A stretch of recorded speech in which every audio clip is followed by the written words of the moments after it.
కృష్ణా నదిలోనూ వరద ప్రవాహం ఉధృతంగా ఉంది. ఆల్మట్టి, నారాయణపూర్, జూరాల ప్రాజెక్టుల మీదుగా వరద నీరు శ్రీశైలం జలాశయానికి చేరుతోంది.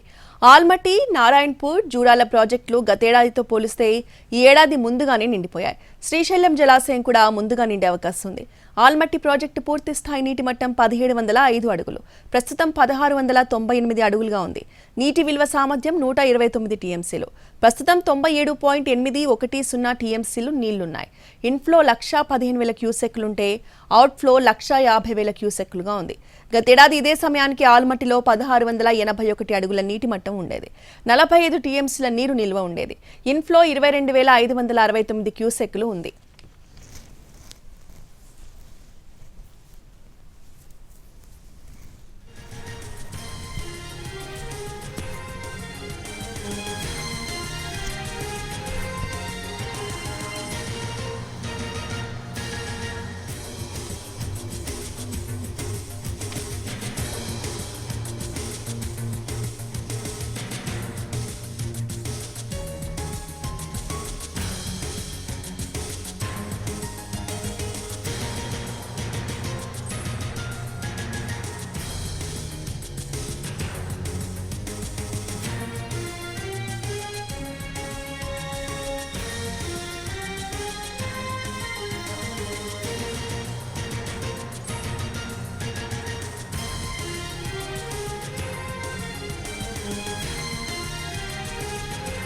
నారాయణపూర్ జలాశయంలో పూర్తి స్థాయి నీటి మట్టం 1615 అడుగులుంది.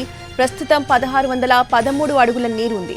ఇన్ఫ్లో 1,45,000 క్యూసెక్లుంటే అవుట్ఫ్లో 1,44,000 క్యూసెక్లుగా ఉంది.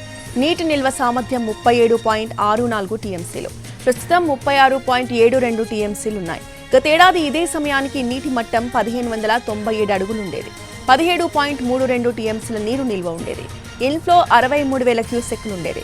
జూరాల ప్రాజెక్టు పూర్తి స్థాయి నీటి మట్టం 1,045 అడుగులు, ప్రస్తుతం 1,040 అడుగులుగా ఉంది. ఇన్ఫ్లో 1,17,000 క్యూసెక్లుంటే అవుట్ఫ్లో 1,16,000 క్యూసెక్లుగా ఉంది.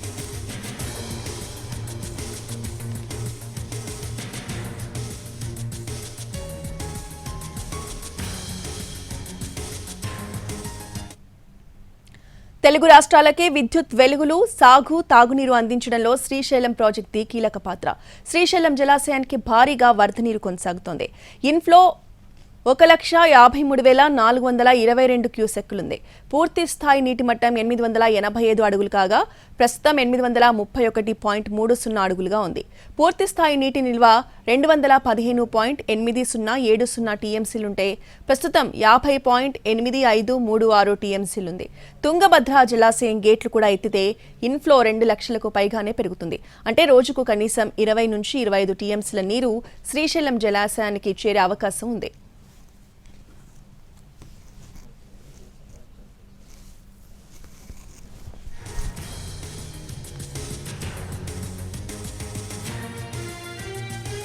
మరో 3 రోజులు ఇదే స్థాయిలో ఇన్ఫ్లో ఉంటుందని అధికారులు అంచనా వేస్తున్నారు.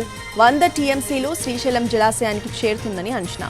10 రోజుల పాటు ఇలాగే ఉంటే శ్రీశైలం జలాశయం పూర్తి స్థాయి నీటి మట్టానికి చేరుకుంటుందని అంచనా వేస్తున్నారు. కృష్ణా, తుంగభద్ర నదులు పరవళ్లు తొక్కుతూ తెలుగు రాష్ట్రాల్లో ప్రాజెక్టులను నింపుతున్నాయి.